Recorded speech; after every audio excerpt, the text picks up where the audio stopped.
0,6 miliar tahun 2001, nah sekarang hampir 30 miliar US dollar di setelah tahun 2011 ya. Artinya apa? Mereka bertransformasi daerah yang sebelumnya dianggap miskin ini menjadi kawasan geopark dan menghasilkan sesuatu yang luar biasa, ya terutama untuk ekonomi lokalnya. Jadi ada Gunung Kidul, Kabupaten Gunung Kidul dan sekitarnya. Nah ini juga tahun 2012 ya, itu betul-betul daerah gersang. Mungkin Bapak Ibu tahu Gunung Kidul itu dulu makannya tiwul, air tidak ada, mereka banyak merantau karena memang di daerahnya tidak punya apa-apa, jadi pembantu, jadi macam-macam. Nah kemudian dia berubah menjadi geopark, ya lagi-lagi memang batu-batu aja isinya. Nah itu tahun 2018 itu kita lihat kunjungannya bisa hampir 5 juta kunjungan. Ya. Apa dampaknya dari PAD yang cuma 8,2 miliar menjadi 40 miliar? Ini kabupaten ya. Ya, ini luar biasa dampak dari peningkatan PAD karena mereka mengubah kawasan itu menjadi konsep kawasan geopark. Merupakan geopark. Nah, apa yang terjadi di sini dengan konsep geopark? Mereka bisa mendatangkan 3,6 juta wisatawan per tahun. Nah, bayangkan 3,6 juta itu kalau berkunjung, ya itu tentu hidup ekonomi lokal. Penginapannya, transportasinya, makannya, macam-macam itu otomatis ekonominya akan bergerak. Nah, ini negara tetangga kita, kunjungannya hampir 7,7 juta wisatawan per tahun. Nah, mereka sekarang malah kewalahan, persoalannya dia tidak persoalan ekonomi lagi, tetapi sudah persoalan bagaimana menjaga supaya orang ramai ini tidak sampai mengganggu ketenangan orang hidup dan seterusnya lah. Jadi intinya sudah sampai mereka mengekang karena sudah begitu ramainya. Kenapa? Karena memang ada sesuatu yang menarik dari konsep geopark yang ditawarkan ke pengunjung. Oke, next. Nah, apa? Itu termasuk yang given ya. Jadi termasuk kawasan menurut ahli geologi kita, Pak Dian dan kawan-kawan sudah mengkaji, kita punya sesuatu yang membedakan dari daerah lain, khususnya dari aspek geologi. Nah, apa itu? Nah, Haro itu merupakan salah satu fenomena geologi yang betul-betul unik ya, mungkin di dunia ini tidak banyak seperti itu, pengangkatannya, prosesnya dan seterusnya. Nah memang syarat dari geopark itu ada satu, value internasional ya, untuk bisa dijadikan satu syarat geopark. Jadi tidak bisa misalnya Pariaman bikin geopark ya nggak bisa, apa value geologi yang mau kita tawarkan ya. Misalnya di pesisir selatan juga apa harus dikaji. Nah, jadi di daerah-daerah di dunia ini yang bisa jadi geopark itu memang harus ada outstanding geologinya, dan itu yang menentukan adalah ahli-ahli dari geologi berstandar internasional. Nah, alhamdulillah kita punya. Yang kedua, setelah kita punya ini, nah di sini kita punya flora, tanaman-tanamannya, biodiversity-nya, ya, terus termasuk juga faunanya yang unik karena ini ada keterkaitan kehidupan mereka ini dengan alam, ada geologinya juga. Selanjutnya budaya ini juga. Nah jadi 3 unsur ini ya dikemas di satu kawasan, dibuat delineasinya, batasannya, kemudian next ini kita kelola satu kawasan ini dalam konsep dalam mulai ada 3 unsur ya, 3 pilar.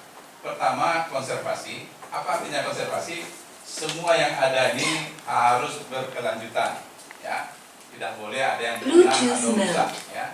Ini konsepnya konservasi. Yang kedua, edukasi. Nah, apa edukasi? Edukasi ini adalah semua yang ada di sini itu harus memberi edukasi ke pengunjung yang datang di sini. Apa artinya? Misalnya kita bicara tentang geologi, apa edukasi geologi? Maka pengunjung harus tahu bagaimana proses geologinya, pengetahuan kejadiannya seperti apa, ya. Kemudian apa unsur-unsur di situ. Jadi seperti apa sekolah datang dia belajar geologi segala macam. Kita sampaikan. Jadi mereka tidak hanya melihat tentang alam yang indah, ya, misalnya pergi ke Harau, ini yang punya dampak dari seperti ini. Prosesnya air terjun patahan juga itu bagian dari proses itu. Nanti flora fauna mungkin ada tanaman ekowisatanya, termasuk yang di Gunung Omeh itu jeruk-jeruk lokal itu bagian dari proses budaya bagaimana kehidupan masyarakat lokalnya. Jadi semua yang ada di kawasan delineasi ini itu kita kemas menjadi produk budaya, ya. Produk geologinya juga kita sampaikan, kemudian produk flora faunanya kita sampaikan juga. Nah kalau semua pengetahuan ini kita jaga, mulai kita konservasi, ada proses konservasinya nanti, proses untuk edukasinya, kemudian juga proses mengemasnya menjadi menggerakkan ekonomi lokal. Nah itu akan dikelola nanti dalam suatu sistem, ada badan pengelolanya, melindungi, meningkatkan fungsi warisan alam guna meningkatkan kesejahteraan dari manajemennya. Kalau manajemennya tidak bekerja, tidak efektif, maka poinnya rendah. Makanya nih badan pengelola nanti namanya ini betul-betul harus kuat. Karena program-program pengembangan geopark itu ada di sini semua. Nah, itu ada dari komite pengarah, komite koordinasi, komisi teknis, ilmiah, konservasi, pengembangan, promosi dan sekretariat ada di sini semua. Ya. Karena memang geopark ini tidak hanya tetapi unsur-unsur dari peneliti perguruan tinggi terlibat, ya. Unsur-unsur dari investor juga bisa masuk di sini, unsur-unsur dari birokrasi masuk di sini, unsur-unsur dari LSM atau juga NGO bisa masuk di sini, semua unsur masuk. Karena memang program ini menyangkut lagi, ya harus selesai yang dua itu dulu baru kita bisa masuk list di sini. Nah kalau yang list di sini dari expiring itu, saya kira itu bebas patennya. Jadi selama dia memenuhi persyaratan, kita masuk ke status geopark nasional. Next. Nah, kalau di dunia kita punya 161 UNESCO Global Geopark. Ini titik-titiknya, ya, ada di Eropa paling banyak di Eropa, di Cina, ya. Berapa di Indonesia baru 6, ya.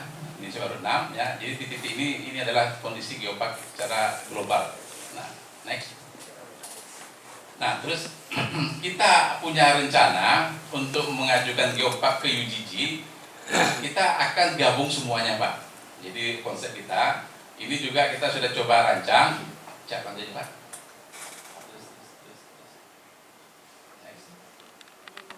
Jadi sebelum kita ke UNESCO sebenarnya masing-masing ini juga kita ajukan ke nasional, ya. Jadi nasional semua. Nah, kita harapan kita nanti, ya, ketika untuk UNESCO ini panjang juga, bisa 2 tahun juga proses UNESCO ini, karena memang standarnya harus kita siapkan betul sesuai dengan standar UNESCO, ya. Maka proses itu kita harapan kita ini sudah menjadi nasional, ya. Yang ada 4 tadi sudah menjadi nasional. Sehingga waktu kita mengajukan itu, karena persyaratan untuk ke UGG itu harus nasional dulu, ya. Dia nggak bisa langsung jump ke UNESCO. Tapi kita sudah mulai mempersiapkan dari saat ini. Oke, terus. Nah, ini yang ada di 50 kota. Kita sudah identifikasi dulu, ya, sama Bu Onang juga dulu, ya, bahwa di 50 kota ini titik-titik yang ada di sini ini adalah titik-titik geoset yang sudah kita identifikasi, baik dalam bentuk geologinya, dalam bentuk budayanya, maupun dalam bentuk biodiversity-nya, dalam bentuk flora faunanya. Kita coba cek, ya, budaya segala macam di sini, yang objek-objeknya segala macam kita coba identifikasi. Kemudian dari objek-objek yang ada ini kita coba kasih batasan, ya, yang terkait. Kita ambil biasanya batasan paling luar itu adalah batas kecamatan atau nagari, ya. Kita ambil luar. Ini berkaitan dengan pengendapan sungai pada zaman dulu, ya, zaman jutaan tahun yang lalu. Nah, nanti kita membuat kawasannya. Jadi situs itu adalah panduan kita untuk membuat areanya, deliniasi. Jadi perlu Bapak Ibu ketahui, deliniasi geopark itu tidak sekedar batuannya saja. Jadi kalau kita bicara geologi atau batuan, itu adalah pembukanya, Bapak Ibu, ya. Itu adalah pembukanya. Nah, situs non geologi juga kita identifikasi, terutama di penting untuk peningkatan ekonomi. Orang-orang datang tapi tidak hanya lihat air saja, tapi juga mendapatkan ilmu pengetahuan.